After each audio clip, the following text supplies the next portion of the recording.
Hello everyone, I'm Adam and this is TPN Media.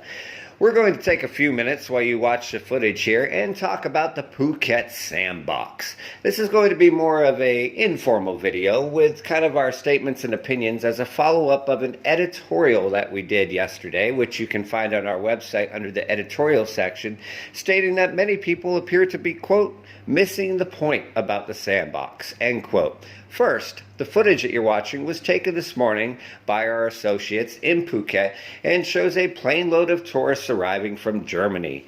By the way, the reason for the water salute over the plane, that's a salute. It has nothing to do with COVID. It's not about disinfecting or washing down the plane. It's actually seen as a sign of respect for people returning to the country.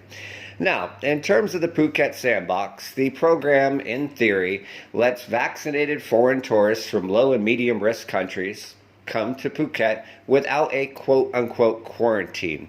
Now, as we've stated in articles, this is true, but you really have to think of it as island quarantine.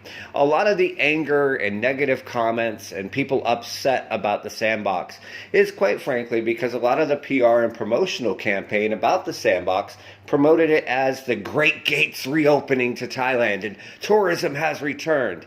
This is, quite honestly, not correct. Really what the sandbox is island quarantine, and it's a test. It is a test. The reason for all the rules, and yes, there are quite a few, from certificates of entry to mandatory insurance to multiple COVID-19 tests to tracking to paperwork, all of that together. And let's not even get into the fact that bars and entertainment are still closed on Phuket despite 70% of the island vaccinations and all the tourists vaccinated. But take all that aside and all the rules aside, that's actually meant to discourage masses and masses of people from coming back.